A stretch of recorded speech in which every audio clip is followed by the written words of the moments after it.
Salutare prieteni, un nou tutorial cum de instalat camera spate.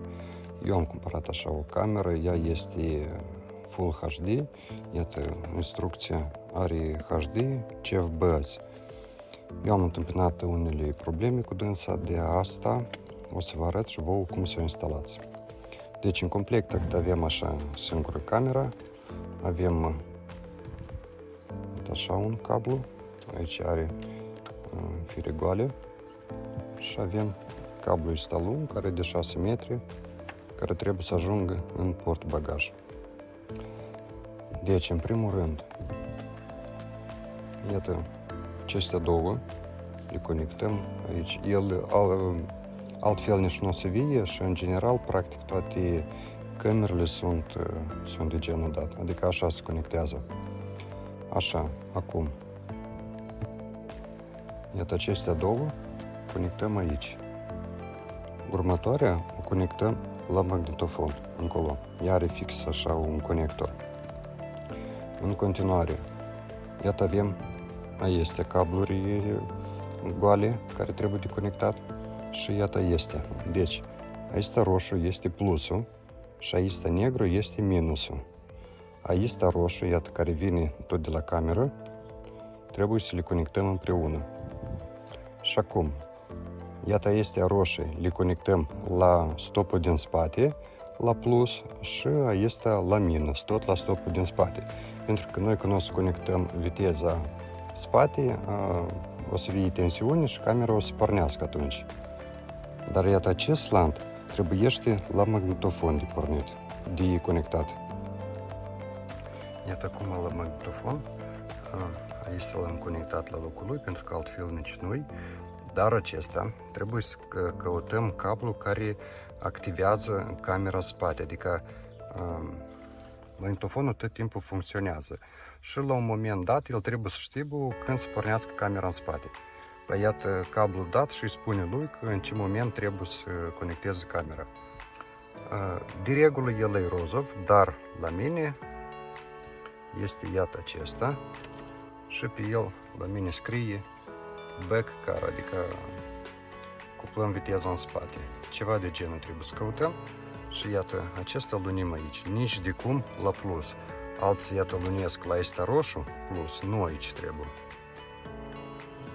După ce ne-am clarificat cum el se conectează, iată, aici o să meargă în spate, după cum am spus, împreună cu acesta, iată este, în spate o să meargă. Acum, cablul este lung, eu o să-l trag, iată, pe aici, prin consolă, pe jos, prin plastic, aici sunt 3 torxuri, le scoatem și ies plasticul, o iată pe aici, prin prag, aici în prag sunt așa clipse, plasticul în sus și el o să iasă. Apoi, iată aici. În spate aici plasticul la fel, în sus și el iese. Scaunul cum scot, am arătat în video cu bufferul din spate care îl repar.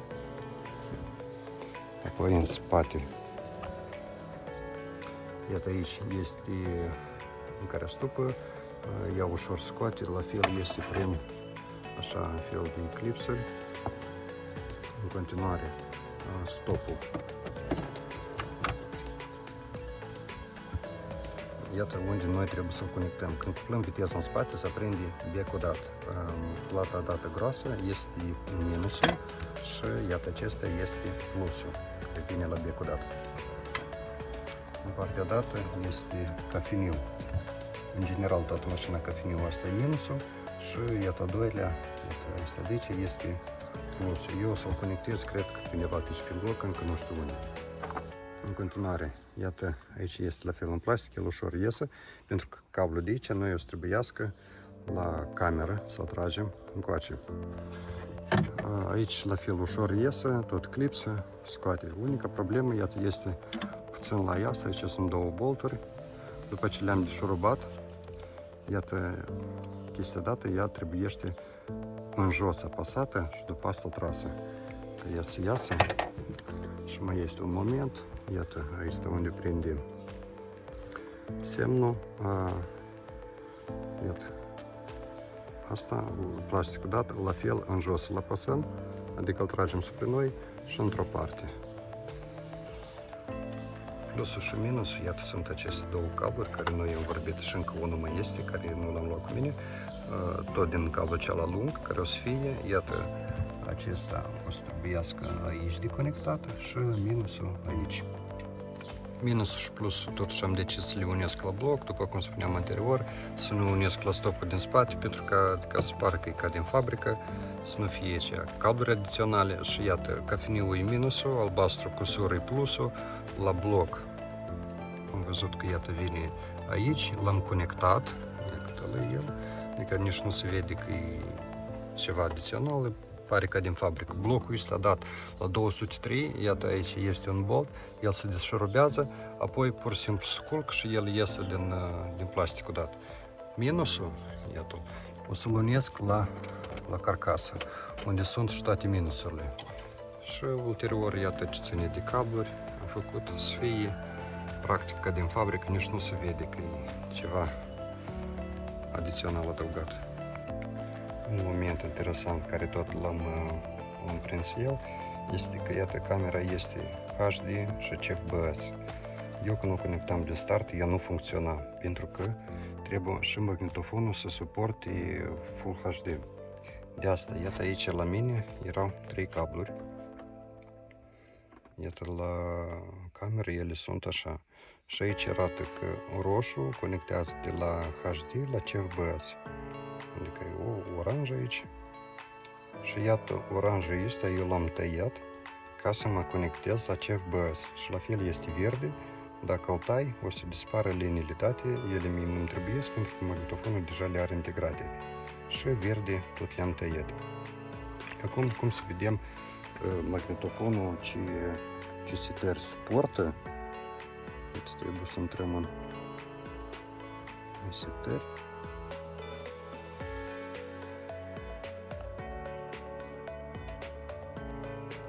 Mergem în jos la setările de bază. Parola dată, căutați-o pe internet, pentru că la fiecare Android ea este diferită. La mine este 1, 2, 6.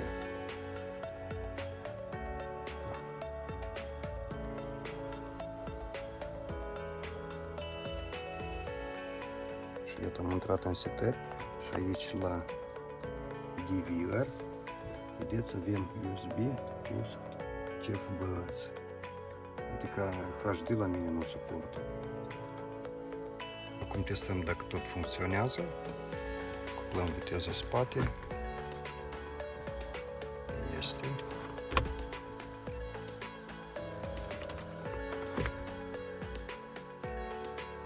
Este.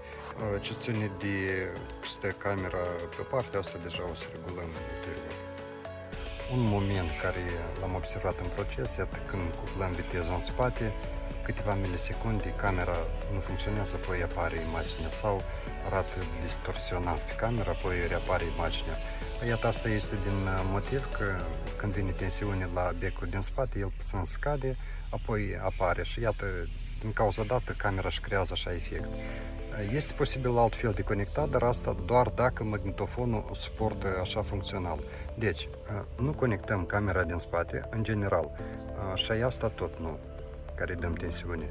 Cuplăm viteza în spate și vedem dacă el încearcă măcar să caute camera. Dacă el așteaptă camera, adică apar liniile, dar nu are camera, înseamnă că noi o să putem reconecta și asta tot e posibil dacă și magnetofonul are așa funcțional și mai este așa ca un receiver sau nu știu cum el se mai numește, care funcționează în general cu mașina, adică se leagă cu magnetofonul. Păi iată, în așa configurație conectăm camera spate, aici unde trebuie să dăm tensiune ca el să activeze camera. Nu ne trebuiește, pentru că magnetofonul ăsta singur face. Plusul îl conectăm la plusul de la magnetofon și se primește că mereu când o să fie conectat magnetofonul, o să pornească și camera din spate. Personal nu mă deranjează și nu văd nicio problemă în asta. Acum în spate ce trebuie de făcut? Iată conectorul care nu e la stop, care l-am conectat, îl scoatem definitiv cablul, apoi avem plusurile care vin de la cameră, le scoatem, le unim, adică împreună, minusul, la fel îl lăsăm unde și-a fost.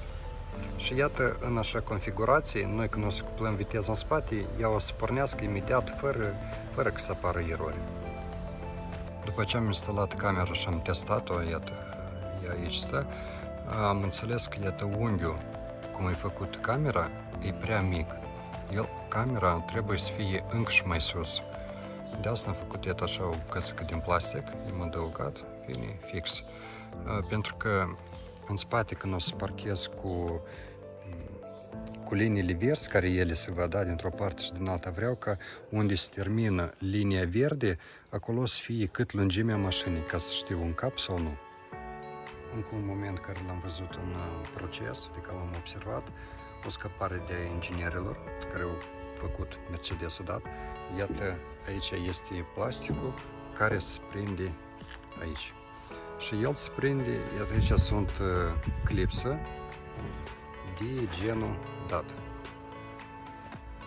Problema este că, iată, pe aici curge apa și ea se duce, iată, se prelinge și se duce înăuntru. Și de sub, iată, de sub,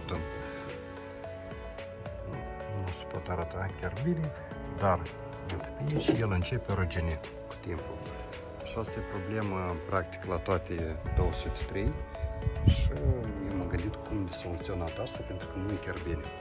Și am făcut, iată, așa chestii din cauciuc. Și, iată, de exemplu, cum sunt acestea, este un fel de paralon, nu știu ce, pe lângă ele o să mai adaug și de acestea din cauciuc și ele o să intre mai în strâns.